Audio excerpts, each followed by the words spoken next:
ಓಂ ನಾರಾಯಣಂ ಸುರಗುರುಂ ಜಗದೇಕನಾಥಂ ಭಕ್ತಪ್ರಿಯಂ ಸಕಲಲೋಕ ನಮಸ್ಕೃತಂಚ ತ್ರೈಗುಣ್ಯವರ್ಜಿತಮಜಂ ವಿಭುಮಾದ್ಯಮೀಶಂ ವಂದೇ ಭವಗ್ರಮರಾಸುರಸಿದ್ಧವಂದ್ಯಂ ನಾರಾಯಣಂ ನಮಸ್ಕೃತ್ಯ ನರಂ ಚೈವ ನರೋತ್ತಮಂ ದೇವೀಂ ಸರಸ್ವತೀಂ ವ್ಯಾಸಂ ತತೋ ಜಯಮುದೀರೇತ್.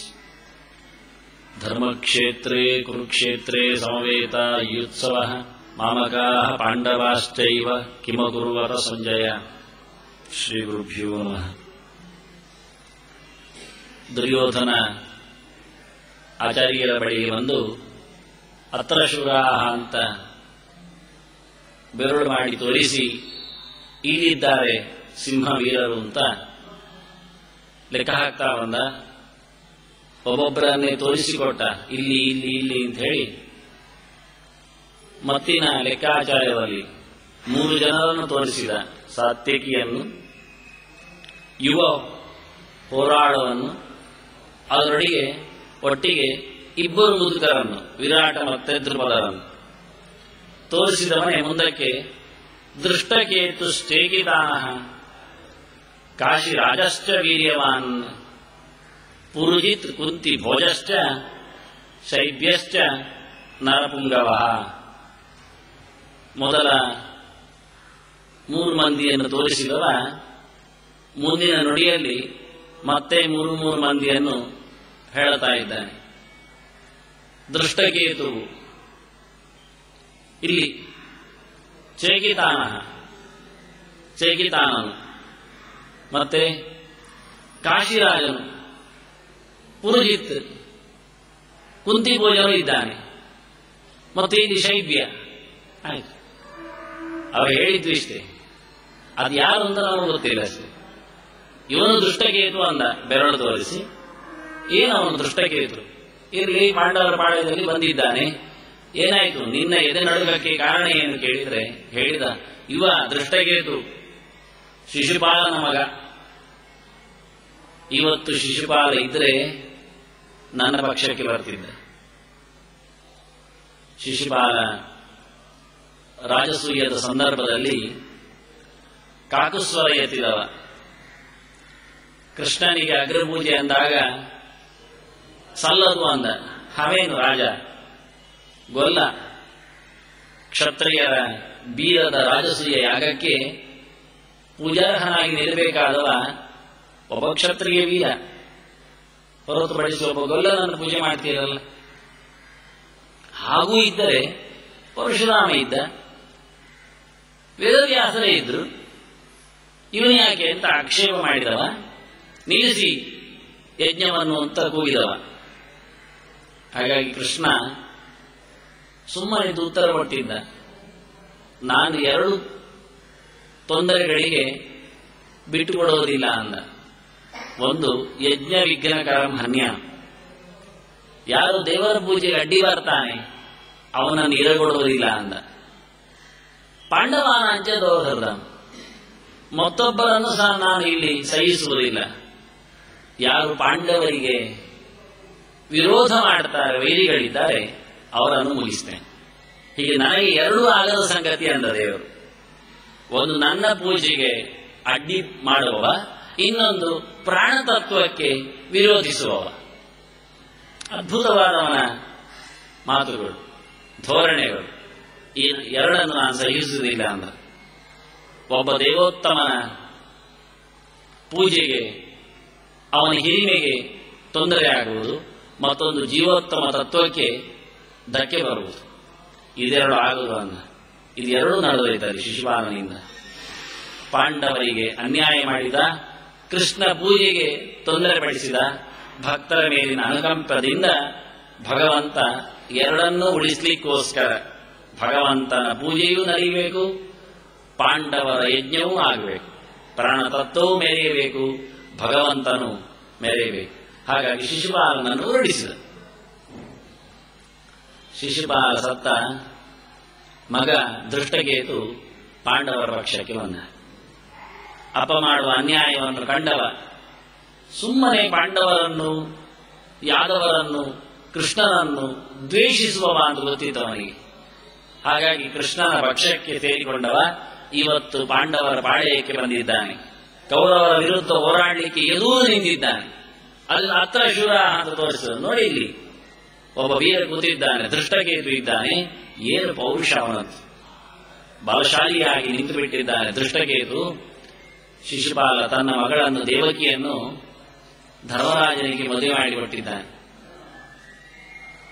ನಮ್ಮ ಪಕ್ಷಕ್ಕೆ ಬರಬೇಕಾದ ಸೊತ್ತು ಹೋಗಿಬಿಟ್ಟಿದೆ. ಅದನ್ನು ಇವತ್ತು ಮಾಮ ಸೇರಿದ್ದಾನೆ, ಆ ಪಕ್ಷಕ್ಕೆ ಹೋಗಿಬಿಟ್ಟಿದ್ದಾನೆ. ಮಾವನಾದ್ರಿಂದ, ಮಾವನ ಮನೆಯವರಾದ್ರಿಂದ ತಂಗಿಯ ಮೇಲಿನ ಮಮತೆಯಿಂದ ಅಣ್ಣ ಇವತ್ತು ಹೆಗಲು ಕೊಟ್ಟು ಪಾಂಡವರ ಹತ್ತಿರ ನಿಂತು ನಮ್ಮ ಮೇಲೆ ಬರ್ತಾ ಇದ್ದಾನಲ್ಲ ಅಂತ ಹೇಳಿ ಮತ್ತು ಹೇಳ್ತಾನೆ. ಅದನ್ನ ದೃಷ್ಟಕೇತು ಬಾಂಧವ್ಯದ ಪ್ರಜ್ಞೆ ಅವರಲ್ಲಿ ಮಡುಗಟ್ಟಿದೆ. ಎಂತಹ ಗಟ್ಟಿ ವೀರರು ಅಲ್ಲಿ ಸೇರಿದ್ದಾರೆ ಎಂದ.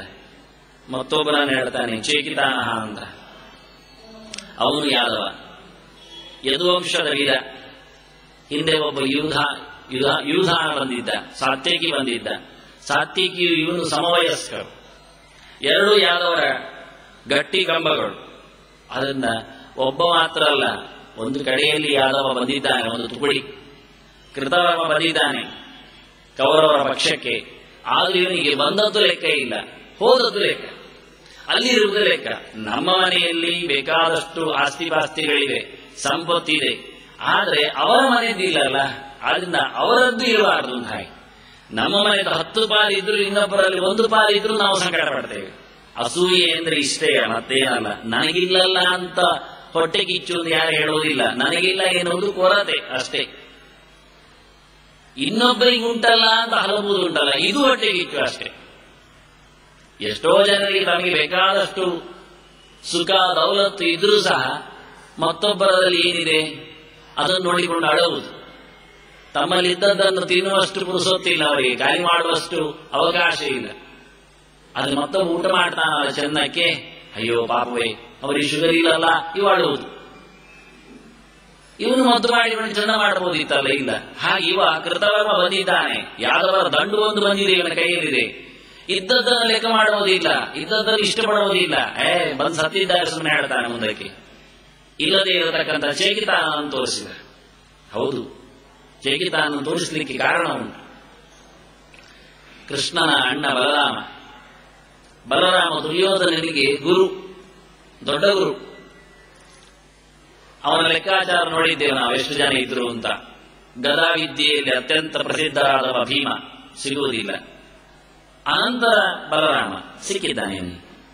ದುರ್ಯೋಧನ ಹೋಗಿ ಬಲರಾಮನಲ್ಲಿ ಗದಾಭ್ಯಾಸ ಮಾಡಿದ್ದಾನೆ, ಭೀಮನನ್ನು ಬಡಿಯಬೇಕು ಅಂತ.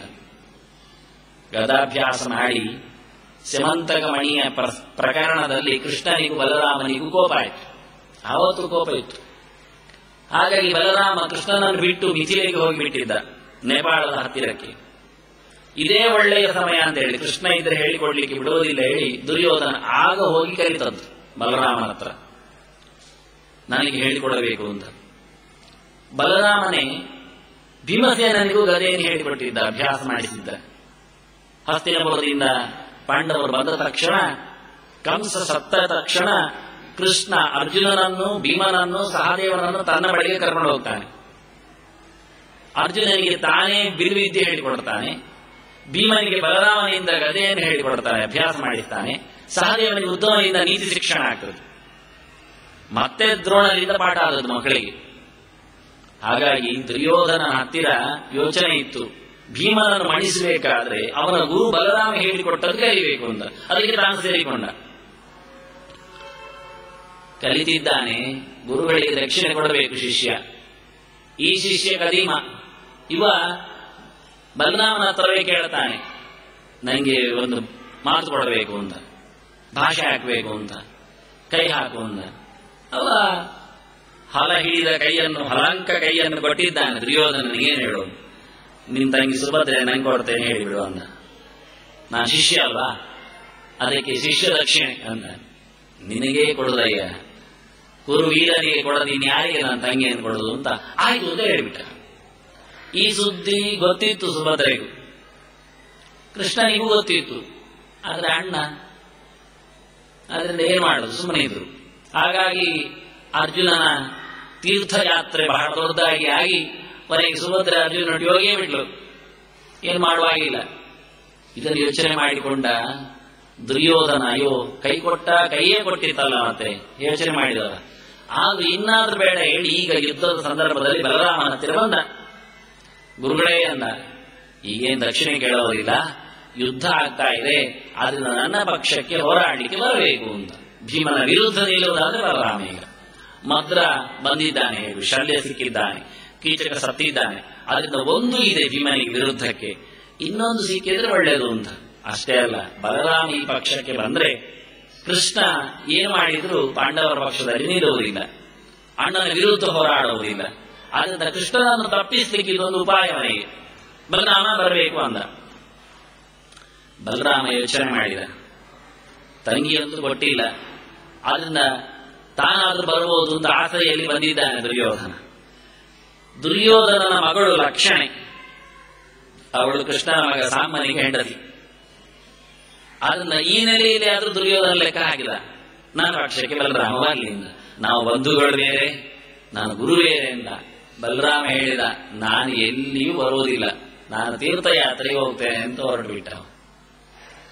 ಹೀಗಾಗಿ ಬಲರಾಮ ಇದ್ದಿದ್ದರೆ, ನನ್ನ ಪಕ್ಷಕ್ಕೆ ಬಂದಿದ್ದರೆ, ಗುರುಗಳ ಒಪ್ಪಿಗೆ ಇದ್ದರೆ, ಇವತ್ತು ಯಾದವ ಸೈನ್ಯ ಚೇಕಿತಾನನ ತುಕುಡಿ ನನಗೆ ಬರ್ತಿತ್ತಲ್ಲ ಅಂತ ಮತ್ತೆ ಹಲ್ತಾ. ಈಗ ಚೇಕಿತಾನ ಎಲ್ಲ ಈತ ಹೋಗಿ ನಿಂತ ನನ್ನ ಗುರು ಸೈನ್ಯದ ಒಂದು ತುಕುಡಿ ಇವತ್ತು ಮತ್ತೆ ನನ್ನ ಮೇಲೆ ಹೋರಾಡಲಿಕ್ಕೆ ಬಂತಲ್ಲ.